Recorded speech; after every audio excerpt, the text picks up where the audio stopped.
Hello everyone, welcome to study IQ। और आज इस लेक्चर के अंदर हम डिस्कस करने जा रहे हैं हमारा सेट 3 जो हमारा हीट एंड थर्मोडाइनमिक्स का जो क्वेश्चन है, इसको आज हम सेट जो है हमारा थर्ड डिस्कस करने जा रहे हैं, जिसको लेके आ रहा हूँ मैं। मेरा नाम है डॉक्टर विपिन गोयल।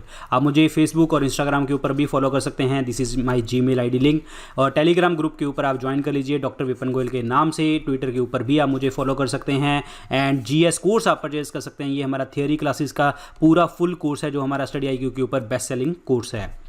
तो देखिए जी, पहला क्वेश्चन क्या कहता है। आज 51 क्वेश्चन डिस्कस करने जा रहे हैं। अदरवाइज कहता है कि clothes keeps us warm in winter because they. देखिए, अगर यहाँ पे क्लोथ्स वर्ड आया है, यहाँ पे वुलन क्लोथ्स भी आ सकता है, ठीक है, वुलन क्लोथ भी आ सकता है। अब एक चीज़ देखिए, जब भी आप क्या करते हैं कि जब भी आप सपोज़ करो कि ये सपोज़ आपकी बॉडी है और यहाँ पे आपने क्या कर लिया, अपना स्वेटर वगैरह डाल लिया, तो इससे क्या होता है कि जो यहाँ की जो हीट है ना, यहाँ पे एक्चुअली ऐसे ही बनी रहेगी। ये मतलब बाहर नहीं जाएगी और बाहर वाली हवा अंदर नहीं जाएगी। तो इसका मतलब क्या हो गया कि जब अंदर हवा नहीं जाने दे रहा, तो ये बैड कंडक्टर हो गया। सो बैड कंडक्टर मतलब कि अंदर नहीं जा रही। अगर जा रही होती तो वो गुड कंडक्टर होता, ठीक है, तो गुड कंडक्टर होता। तो इसका मतलब वुलन क्लोथ जो है वो बैड कंडक्टर ऑफ हीट की तरह काम करते हैं, ध्यान रखना। और ये क्या करता है कि हमारी बॉडी हीट को यहाँ पे प्रिवेंट नहीं होने देता, बाहर जाने नहीं देता। और सेम एग्जांपल अगर आप ऐसे लगा लो कि एक सर्दियों के दिनों में किसी पर्सन ने जो है, ये कोई पर्सन पड़ा हुआ है और इसने एक चादर ऊपर डाली हुई है, और अगर किसी पर्सन, ये मोटी चादर है और किसी पर्सन ने जो है ये लेटा हुआ है यहाँ पे, और इसने क्या किया, 2 चादर डाली, 1 और 2, तो कौन से पर्सन को जो ठंड नहीं लगेगी, वो इस पर्सन को ठंड नहीं लगेगी। क्यों? क्योंकि ये 2 पतली चादर हैं, ये मोटी चादर है। ये मैटर नहीं करता, ये मैटर करता है कि जो आपकी बॉडी हीट है वो यहाँ से हवा जो है यहाँ पे ट्रैप हो जाएगी, जिसके कारण जो है बाहर वाली हवा अंदर नहीं आ सकेगी और अंदर वाली जो गर्मी है वो बाहर नहीं जा सकेगी। और इट मींस ये किस तरीके से काम करते हैं, बैड कंडक्टर की तरह काम करते हैं और अपनी बॉडी हीट को बाहर नहीं जाने देते। सो इसका मतलब आंसर क्या बनेगा, prevent the heat of the body from escaping. That means D option क्या बनेगा, राइट आंसर बनेगा। शरीर की गर्मी को बाहर नहीं जाने देते। Next question, the melting point of ice is. Melting point जो होता है वो आइस का कितना होता है। देखिए, एग्जैक्ट अगर मैं मान के चलूँ तो 0.01 डिग्री सेंटीग्रेड होता है। 0.01 डिग्री सेंटीग्रेड देखने को आपको मिलता है। और मैंने आपको बताया था कि केल्विन में अगर आपने ऐड करना है तो आपका केल्विन में ओरिजिनल टेम्परेचर कितना होता है, 273.15 प्लस सेल्सियस का, ठीक है। सेल्सियस कितना है, इतना। सो यहाँ पे 0.01 ऐड कर दोगे तो 273.16 बन जाएगा एग्जैक्ट आंसर, ठीक है। 273.16 is the correct answer. Otherwise कई बार ये 0.16 ये कुछ लिखा नहीं होता, तो 273 प्लस आपने 0.01 कर देना है, तो ऐसे भी आंसर आ सकता है। अगर डिपेंड करता है ऑप्शन के ऊपर, कहाँ पे कितनी ऑप्शन आ रही हैं, क्योंकि एग्जैक्ट जो केल्विन के अंदर ऐड करते हैं वो ये होता है 273.15 होता है एग्जैक्ट। और अदरवाइज आप कैलकुलेशन करने में 273 ले लेते हैं। Answer is C option. Heat stored in water vapour is. जो हीट स्टोर होती है वाटर वेपर के अंदर वो कौन सी होती है, ये हमने डिस्कस किया हुआ है। अगर आपको याद हो कि हमने डिस्कस किया था, स्टीम का पॉइंट डिस्कस किया था और वाटर का जो आप गर्म करते हैं हॉट वाटर का पॉइंट डिस्कस किया था, कि दोनों में सबसे ज़्यादा हीट किस में होती है, इसमें। क्यों? क्योंकि इसके अंदर क्या होता है, वेपर्स बने होते हैं। और ये वेपर्स के लिए जो हीट होती है वो कौन सी होती है, लेटेंट हीट ऑफ वेपराइजेशन, जिसके अंदर जो होती है एनर्जी पार्टिकल्स बहुत ज़्यादा देखने को आपको मिलते हैं, जिसके कारण आपको हीट लगती है। तो ये स्टीम वाटर वेपर जो होते हैं वो कौन से होते हैं, heat stored in water vapour, यानी कि वाटर वेपर स्टीम बन रही है और उसके अंदर जो है हीट जमा हुई है, तो उसके कारण जो है वो छुपी हुई हीट होती है, latent heat of vaporisation. That is B option क्या बनेगा, राइट आंसर बनेगा। स्पेसिफिक हीट वाला कॉन्सेप्ट मैंने आपको बताया था विशिष्ट ऊष्मा का, कि सैंड के ऊपर मैंने आपको बताया था, जो इसका लॉजिक आता है कि सैंड की जो स्पेसिफिक हीट है वो कम होती है और वाटर की जो होती है ज़्यादा होती है। और इसी कारण जो है सैंड जो है जल्दी गर्मी ले लेता है और जल्दी गर्मी छोड़ देता है, और डेजर्ट के अंदर इसीलिए रातों को ठंडी हो जाती है। एब्सोल्यूट वर्ड कहीं पे भी आ जाए, एब्सोल्यूट वर्ड का मतलब हो गया होता है एक्चुअल, कितनी एक्चुअल हीट है, तो दैट इज कॉल्ड, असली हीट कितनी है वो होती है एब्सोल्यूट हीट। रिलेटिव मतलब कितनी हीट है और कितनी जो हीट यहाँ पे आ सकती है। जब हम दोनों चीज़ों का कंपेयर कर दें, दोनों चीज़ों का कंपैरिजन कर दें, तो आप रिलेटिव हीट में लेके आ सकते हैं। तो इस क्वेश्चन का आंसर क्या बनेगा, B option, latent heat. So next देखिए, the word insolation means, insolation means in sol मतलब दैट इज सोलर, एशन मतलब radiation, incoming solar radiation is called that is called insolation. तो आंसर इस question का क्या बनेगा, B option, incoming solar radiation is called insolation. छोटे छोटे word के ऊपर क्वेश्चन है जो पेपर में आते हैं, तो ध्यान रखना बी ऑप्शन क्या बनेगा right answer.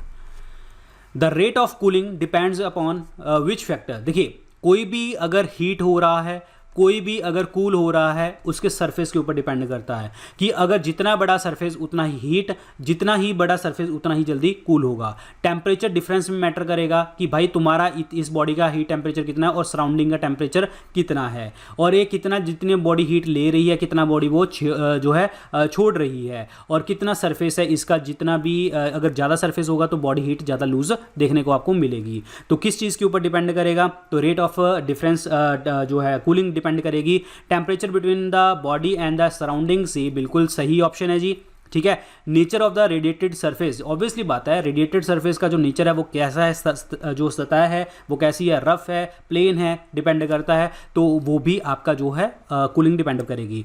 Area of the radiated surface, बिल्कुल कितना एरिया है ये भी है जी, तो आंसर इस क्वेश्चन का क्या बनेगा, D option, all of the above is the correct answer. Clear. अब यहाँ पे एक चीज़ देखिए, सराउंडिंग्स का मतलब ये भी हो सकता है कि विंड भी हो सकती है, ठीक है, हवा भी हो सकती है, ये सारी चीज़ों के ऊपर डिपेंड करेगा, सरफेस एरिया कितना है, ठीक है, डिफरेंस टेम्परेचर कितना है, वगैरह वगैरह। Answer is D option.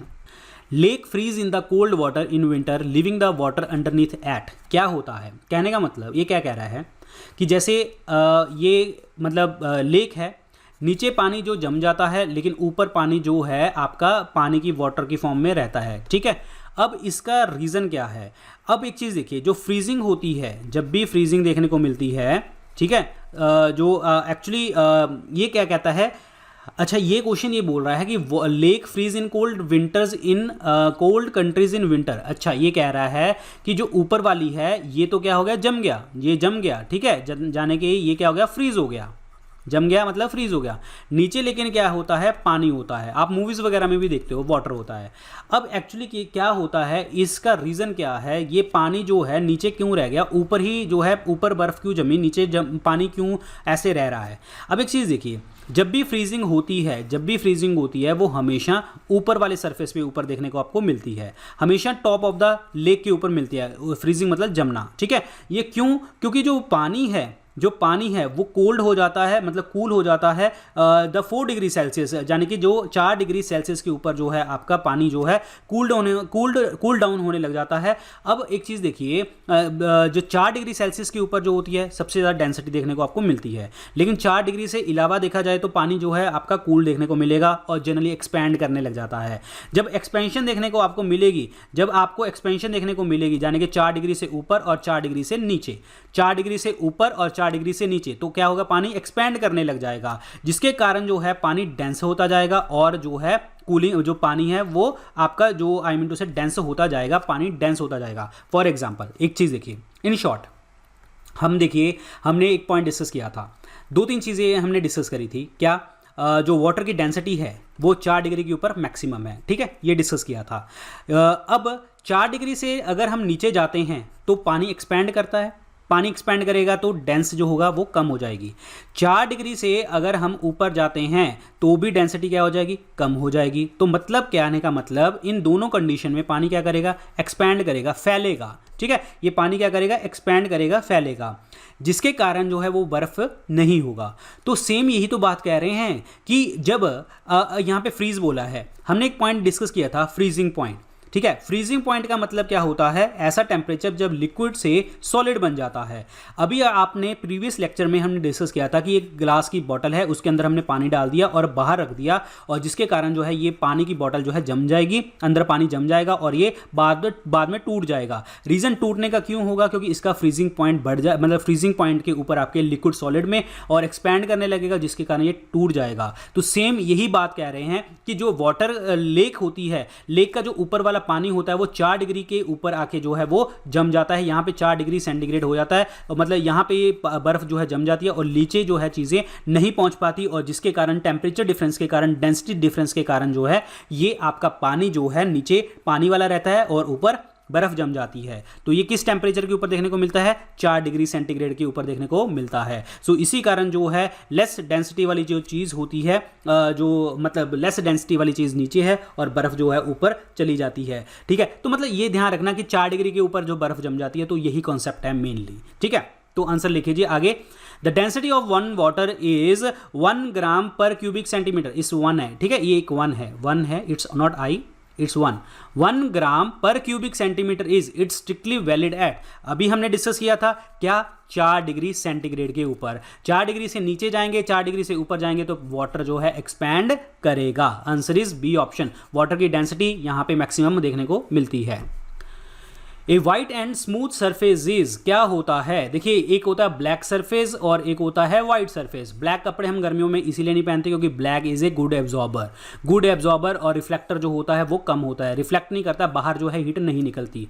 और वाइट वाला जो होता है, कभी तभी आप गर्मियों में वाइट कपड़े पहनते हैं, क्यों? क्योंकि ये जो है ये बैड एब्जॉर्बर है, यानी कि हीट को जल्दी एब्जॉर्ब नहीं करता, और जो है ये गुड रिफ्लेक्टर है। रिफ्लेक्टर का मतलब अगर हीट आ भी गई तो बाहर छोड़ देगा। ठीक है, तो वाइड वाला पूछा है और स्मूथ सरफेस के ऊपर बात पूछी है, तो ये क्या होगा? Bad absorber and good reflector of the heat, यानी कि ऊष्मा का खराब अवशोषक और ऊष्मा का अच्छा परावर्तक। दैट इज बी ऑप्शन क्या बनेगा? आपका राइट आंसर बनेगा। B option is the correct one. Which one of the following is an insulator? Insulator कौन सा है? इंसुलेटर का वर्ड का मतलब ऊष्मा का कुचालक। दैट मींस इसके अंदर जो है आपके हीट जो है वो नहीं जाएगी, हीट ट्रांसफर नहीं होगी, इलेक्ट्रिसिटी ट्रांसफर देखने को आपको नहीं मिलेगी, हीट और इलेक्ट्रिसिटी जाने को नहीं मिलेगी। तो ये कौन सा है जी? ऊष्मा और विद्युत का कुचालक जो है वो है वुड, दैट इज लकड़ी। लकड़ी is the best example of insulator. रबड़ भी आ जाती है, ठीक है, रबड़ भी आ जाती है, ये भी आपको ध्यान रखना है। कॉपर की तो वायर्स यूज करी जाती हैं, ठीक है। मरकरी आपका थर्मोमीटर में यूज किया जाता है, थर्मोमीटर में। एल्युमिनियम जो है ये भी आपका वैसे गुड कंडक्टर होता है। एल्युमिनियम सबसे ज़्यादा जो मेटल मिलती है हमें धरती के अंदर मिलती है सबसे ज़्यादा मेटल, तो answer is B option.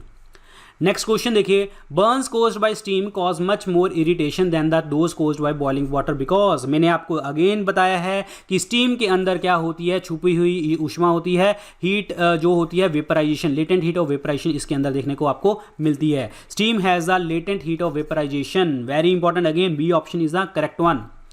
A body absorb maximum amount of heat when it is, देखिए मैंने अभी अगेन आपको बताया कि मैक्सिमम हीट कब होगी? जब वो चीज़ होगी ब्लैक होगी, लेकिन स्मूथ नहीं होनी चाहिए। स्मूथ में जो है जल्दी से जल्दी रिफ्लेक्शन भी होती है, रफ होनी चाहिए। अगर रफ होगी तो ऑब्वियसली बात है उसका जो सरफेस एरिया होगा खुरदरा होगा, अगर तो सरफेस एरिया जो सतह का जो एरिया है तो वो क्या हो जाएगा? बढ़ जाएगा। तो इसका मतलब maximum amount of heat absorb कब करेगा? जब ब्लैक और जो है आपका रफ सरफेस देखने को आपको मिलेगा, काला और खुरदरा। A option is the right answer. इनमें से मैच ऑफ द फॉलोइंग में लगाना है कौन सा प्रोसेस किस में आता है, ठीक है। तो पहले देखिए जी इवेपोरेशन का मतलब क्या आता है? That is called liquid to gas, clear, liquid to gas मतलब पहला ऑप्शन बिल्कुल करेक्ट है, इसके साथ मैच करता है। और इवेपोरेशन में मैंने आपको बताया था कि कूलिंग इफेक्ट आता है, हमेशा याद रखना जब भी कूलिंग इफेक्ट का क्वेश्चन आएगा आंसर इवेपोरेशन बनेगा। सब्लिमेशन उदर्वपातन, इसका मतलब क्या होता है कि सॉलिड को हमने सीधा किस में कन्वर्ट कर दिया? गैस में कन्वर्ट कर दिया, विदाउट एनी लिक्विड कंडीशन उसके अंदर नहीं आएगी। तो आंसर क्या बनेगा इसका? Solid into gas. For example अगर हम बात करें जो आपका नेफ्थलीन बॉल्स होती हैं, नेफ्थलीन बॉल्स, क्लियर। और जैसे आप घर में जब पूजा पाठ करते हैं मुश्क कपूर होता है, ठीक है, और जो आपकी अगरबत्ती होती है, सारी चीज़ें जो होती हैं वो सब्लिमेशन का प्रोसेस होती हैं। फ्रीजिंग पॉइंट, हिमीकरण यानी कि बर्फ जमना, लिक्विड इनटू सॉलिड, मैंने आपको बताया था फ्रीज होने पे लिक्विड जो होता है आपका एक्सपैंड करता है, सॉलिड एक्सपैंड करता है। मेल्टिंग, जब मेल्ट करेगा सॉलिड इनटू लिक्विड, तो ये भी बनेगा। 1 2 3 4 क्या बनेंगे आपके? राइट आंसर बनेंगे। ए option is the correct one, A option. In A refrigerator what produces cooling, refrigerator के अंदर जो है वो कूलिंग कौन प्रोड्यूस करता है? अगेन मैंने आपको अभी बताया था कूलिंग इफेक्ट कहीं पे भी क्वेश्चन आएगा तो आंसर आपको चुपचाप आंखें बंद करके क्या लगा देना है? इवेपोरेशन वाष्पीकरण, ठीक है। और इसमें क्या होता है? लिक्विड से जो है वेपर्स बनने लग जाते हैं। तो देखिए जी क्या आएगा यहाँ पे? इवेपोरेशन होगा, यस, सी ऑप्शन क्या बनेगा? Right answer. The evaporation of the volatile liquid, C option is the correct answer, very important. The minimum temperature is measured by, जो मिनिमम टेम्परेचर होता है वो मेजर किससे करते हैं, सारे थर्मोमीटर की बात करते हैं हम। एल्कोहल थर्मोमीटर, एल्कोहल थर्मोमीटर जो होता है ना ये -1 डिग्री सेंटीग्रेड तक भी टेम्परेचर मेजर कर लेता है, ठीक है। अब ये एल्कोहल थर्मोमीटर का एक्चुअली प्रैक्टिकल अगर हम बात करें प्रैक्टिकल यूज़ कैसे होता है, फॉर एग्जांपल जैसे मरकरी है, Hg मरकरी जो थर्मोमीटर होता है, ठीक है, मरकरी जो हम नॉर्मल यूज़ करते हैं मरकरी थर्मोमीटर, तो उसके अंदर लिक्विड जो होता है वो मरकरी होता है, मेटल होती है, लेकिन मरकरी जो जम जाती है -39 डिग्री सेंटीग्रेड के ऊपर जो है जम जाती है। अगर आपने सपोज करो कि -50 मापना हो, -60 मापना हो, तो आप कौन सा थर्मोमीटर यूज़ करोगे, एल्कोहल थर्मोमीटर यूज़ करोगे, और इसके अंदर इथेनॉल वगैरह देखने को आपको मिलती है। सो थर्मोमीटर तो आएगा ही नहीं, ये आपका आएगा ही नहीं। Maximum reading thermometer, minimum reading thermometer, ऐसा कुछ भी नहीं होता। अगर मैं बात करूं क्लिनिकल थर्मोमीटर की, क्लिनिकल थर्मोमीटर में जो होता है 35 डिग्री से 42 डिग्री सेंटीग्रेड जो है आप टेम्परेचर मैक्सिमम मान सकते हैं। अगर इसको फारेनहाइट केल्विन में चेंज करना होगा तो आप इसमें निकाल लेना, ये फार्मूला इसका आता है। अगर आपसे पेपर में फारेनहाइट और केल्विन में पूछा तो ये फार्मूला आपको यूज़ कर लेना है, और ये मैंने मैक्सिमम यूज़ करके बता दिया कैसे यूज़ करना है। तो इस क्वेश्चन का आंसर क्या बनेगा, alcohol thermometer, A option is the right answer. What is the triple point of water, triple point of water का मतलब ये होता है कि जब आपका सॉलिड, लिक्विड और गैस सेम टेम्परेचर के ऊपर एग्जिस्ट करते हैं, वो टेम्परेचर क्या होता है आपका ट्रिपल पॉइंट होता है। और ट्रिपल पॉइंट जो होता है वो होता है 0 degree centigrade, 0 degree centigrade, 0 degree centigrade के ऊपर तीनों चीज़ें एग्जिस्ट करती हैं। अदरवाइज जो मेन होता है वो 0.01 डिग्री सेंटीग्रेड देखने को आपको मिलता है, ये चीज़ ध्यान रखना, ठीक है। अदरवाइज आप इसको लगा सकते हो 0 डिग्री सेंटीग्रेड को। अब यहाँ पे एक चीज़ देखिए, अब सेंटीग्रेड बता दिया तो अगर केल्विन में पूछा तो ये भी बनेगा, ठीक है। वैसे पेपर में जो क्वेश्चन आता है वो सेंटीग्रेड पे ही ऑप्शन आता है, तो आंसर आपका सीधा सीधा सी बनेगा। लेकिन अदरवाइज मैंने आपको बताया कि ट्रिपल पॉइंट ऑफ वाटर कितना होता है, 0.01 डिग्री सेंटीग्रेड, ठीक है। अब ये जो क्वेश्चन है ना, ये क्वेश्चन बेकार है एक्चुअल में, बट मैंने करवाया इसलिए क्योंकि आया हुआ क्वेश्चन है ये, और आंसर उन्होंने 0 डिग्री सेंटीग्रेड ही टिक किया हुआ है। लेकिन अगर 0 डिग्री सेंटीग्रेड ना आए तो आप इसको भी टिक कर सकते हो, क्योंकि ये 273.15 मैंने आपको बताया था कि एग्जैक्ट होता है।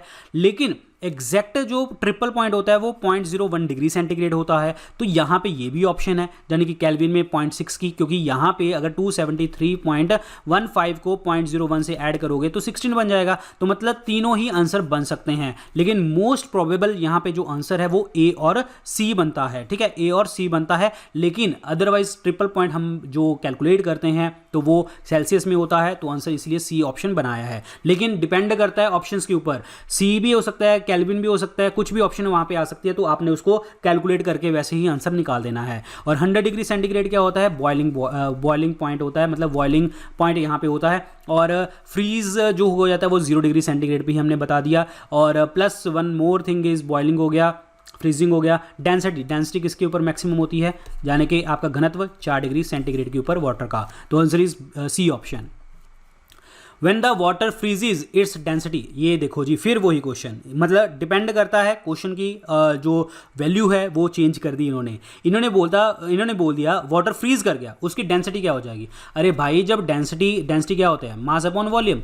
जब डेंसिटी ये डेंस कर गया, ठीक है, जब ये डेंस हो गया तो इसका मतलब क्या हो गया, वॉल्यूम कम हो गया। तो वाटर फ्रीजेज इट्स जो वॉल्यूम क्या हो जाएगा, बढ़ जाएगा, क्योंकि एक्सपैंड करने लग जाएगा। क्योंकि क्या होगा भाई, लिक्विड से सॉलिड में कन्वर्ट हो गया। फ्रीजिंग पॉइंट का मतलब क्या होता है, लिक्विड से सॉलिड बन गया। जब लिक्विड से सॉलिड बन गया तो एक्सट्रीमली कोल्ड कंडीशन में के अंदर आके ये क्या करने लग जाता है, एक्सपैंड करने लग जाता है। जब एक्सपैंड करेगा तो मतलब वॉल्यूम बढ़ेगा तो वो डेंसिटी डिक्रीज देखने को आपको मिलेगी। सो ए ऑप्शन क्या बनेगा, राइट आंसर बनेगा। और फ्रीजिंग पॉइंट कितना होता है, 0 डिग्री सेंटीग्रेड देखने को आपको मिलता है, अभी मैंने आपको बताया था। ये क्लियर, ये ध्यान रखना। और 4 डिग्री के ऊपर मैक्सिमम डेंसिटी देखने को हमको मिलती है। 4 डिग्री से नीचे जाओगे तो आपका डेंसिटी कम, 4 डिग्री से ऊपर जाओगे तो भी डेंसिटी कम, ध्यान रखना। Answer is A option.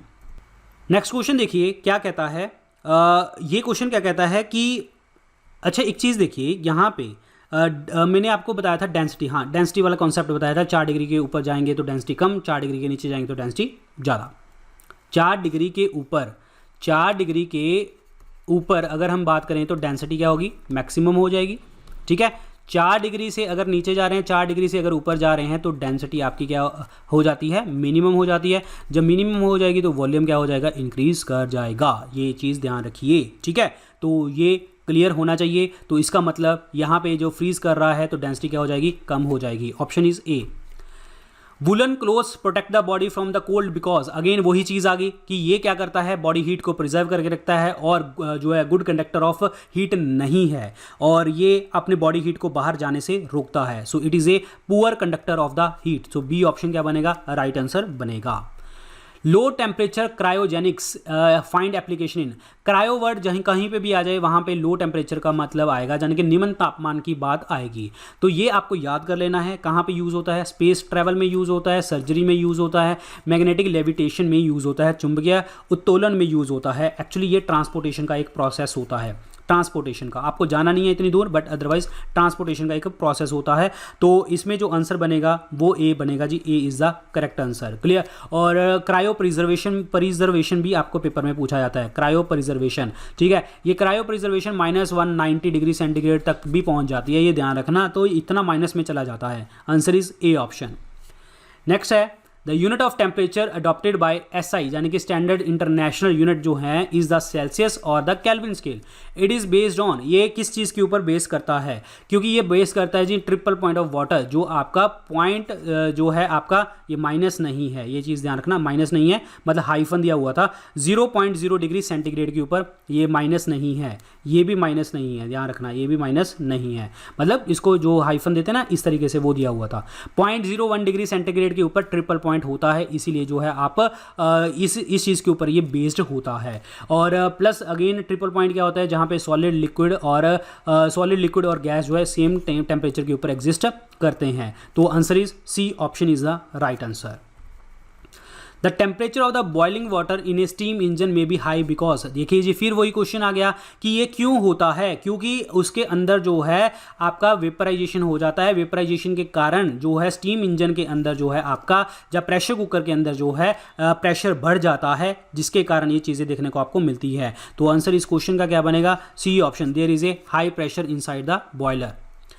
A change in the 10 degree centigrade in 10 degree centigrade in centigrade scale correspond to what change in the Fahrenheit scale। 10 degree centigrade change हुआ है, फारेनहाइट में क्या चीज़ देखने को मिलेगी। मैंने आपको फॉर्मूला बताया हुआ है, अगेन फॉर्मूला मैं यहाँ पे लिख देता हूँ, C/100 is equal to F-32/180 is equal to that is K-273/100। तो यहाँ पे सेल्सियस और फारेनहाइट है, तो हम इन दोनों को बराबर करेंगे। तो सेल्सियस कितना दिया उसने 10, यहाँ पे 100, F-32/180, ठीक है। तो यहाँ पे 0 से 0 कट गया, ठीक है, यहाँ से 0 से 0 कट गया, तो ये कितना बन गया, 18 इज इक्वल टू F-32। तो ये कितना चला, ये माइनस का पॉजिटिव में चला जाएगा, तो ये कितना बन जाएगा, ये तो 50 डिग्री हो जाएगा, ठीक है। ये तो जस्ट ए सेकेंड, ये 0 से 0 कट गया, ये क्या होगा, एक सेकेंड रुको, F-32/180 0 यहाँ पे सेल्सियस का हो गया। A change of 10 degree centigrade scale correspond to what change in Fahrenheit scale. ये 0 से एक सेकेंड दोबारा करते हैं हम, C/100, ठीक है, ये C की वैल्यू इतनी होगी, F-32/180, ठीक है, ये वैल्यू हो जाती है। तो यहाँ पे क्या कहता है, इस इक्वेशन से ये क्या करेंगे हम, 0 से 0 काटेंगे, 0 से 0 काटेंगे, तो ये 18 बनेगा, ठीक है। सो 18 बनेगा तो F-32 बनेगा, तो ये F इज इक्वल टू 50 होना चाहिए। बट हम देखते हैं एक second, A change of 10 degree centigrade, A 10 degree centigrade ये चेंज हुआ, ठीक है। और चलो ये क्वेश्चन मैं आपको जो नेक्स्ट पेपर होगा ना उसमें हम डिस्कस करते हैं, सेम क्वेश्चन को डिस्कस करेंगे। आप इसको अभी रिमूव करते हैं, सेम क्वेश्चन को अभी हम जो है नेक्स्ट जो हमारा इसका सेट होगा उसके अंदर मैं डिस्कस करूंगा। अभी इसको आप कर दो, हो सकता है कि इसमें वैल्यूज़ गलत हों, बट मैं इसको रिस्क नहीं ले सकता, हो सकता है कि वैल्यूज़ सही हों, तो मैं आपको उस लेक्चर के अंदर बताऊँगा, नेक्स्ट लेक्चर के अंदर आप इस क्वेश्चन को डिलीट कर दो। नेक्स्ट है what happens to a liquid when the vapour pressure equals to the atmospheric pressure. अच्छा एक चीज़ देखिए, ये किसकी डेफिनेशन है, जब वेपर प्रेशर टेम्परेचर जो वेपर प्रेशर जो होता है एटमॉस्फेरिक प्रेशर के बराबर हो जाता है, तो वो क्या होता है, बॉइलिंग पॉइंट का एक जो है वैल्यू होती है, बॉइलिंग पॉइंट की ये डेफिनेशन है। तो इसका मतलब क्या हो जाएगा, लिक्विड क्या करने लग जाएगा, बॉयल करने लग जाएगा, और वाटर का बॉइलिंग पॉइंट कितना है, 100 डिग्री सेंटीग्रेड देखने को आपको मिलता है।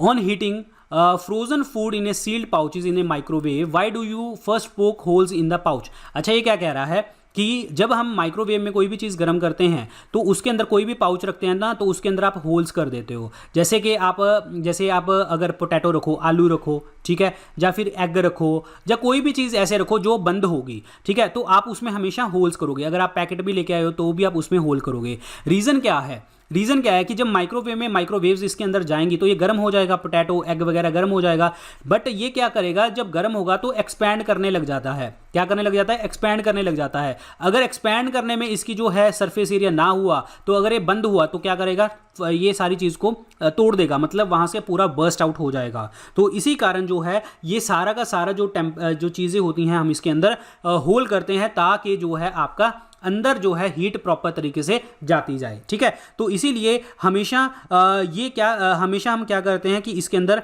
होल्स बनाने के लिए बात करते हैं, ताकि जो अंदर है पानी, क्योंकि जो भी कोई भी चीज़ आप अंदर डालोगे वो एक्सपैंड करनेगी और बर्स्ट करने लग जाएगी। सो इसका मतलब क्या है, to prevent the steam pressure from bursting open the pouch. तो option is A is the correct answer. Very important again.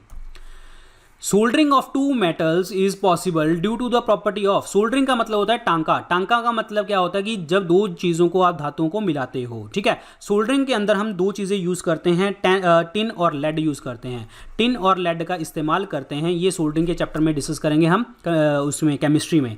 Tin होता है SN और लेड होता है PB, ये हम यूज़ करते हैं। सोल्डरिंग का मतलब क्या होता है, किसी भी चीज़ को चिपका देना, मतलब दो चीज़ों को आप अगर जोड़ रहे हो तो वो क्या होता है, कोहेजन देखने को आपको मिलता है, यानी कि सामंजस्य। दैट इज डी ऑप्शन क्या बनेगा, राइट आंसर बनेगा। D option is the correct one. तो ये कोहेजन का मतलब क्या होता है कि इंटरेक्शन होती है सेम बॉडी के अंदर दो पार्टिकल्स के अंदर throughout the surface. Clear. तो answer is D option, very important.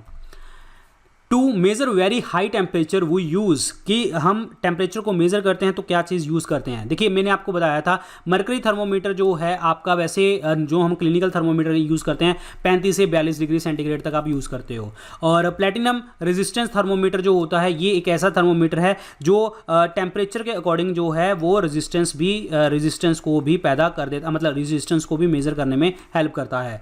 Thermo electric pyrometer वो ऐसा इंस्ट्रूमेंट होता है जो आपका हाई टेम्परेचर को मेजर करता है, सन टेम्परेचर को मेजर करता है। सन के लिए वहां पे कई बार वो पेपर में पायर हीलियोमीटर भी दे देता है, क्योंकि हीलियो वर्ड हमेशा किसके लिए आता है, हीलियो वर्ड हमेशा सन के लिए यूज होता है। तो आंसर इस क्वेश्चन का क्या बनेगा, थर्मो इलेक्ट्रिक पायरोमीटर, क्योंकि सरफेस ऑफ टेम्परेचर अगर हम सन का देखें तो 6000 डिग्री सेंटीग्रेड तक चला जाता है, तो इतना ज़्यादा टेम्परेचर ये मेजर कर देता है। और प्लेटिनम वाला तो 2000 तक ही जाता है, मैक्सिमम 1200 तक जाता है, बट थर्मो इलेक्ट्रिक पायरोमीटर जाता है 6000 तक भी। तो option is C, option is the correct one. तो ये थे आज के लेक्चर के अंदर क्वेश्चन, और जो हमारा न्यूमेरिकल था वो हम नेक्स्ट क्लास के अंदर डिस्कस करेंगे। ये है टेलीग्राम का ग्रुप, डॉक्टर विपिन गोयल के नाम से आप ज्वाइन कर लीजिए। फेसबुक और इंस्टाग्राम के ऊपर फॉलो कर सकते हैं, this is my Gmail ID link, जो डाउट हो सेंड करो, और ट्विटर के ऊपर भी मुझे फॉलो कर सकते हो। Thank you so much guys, all the best.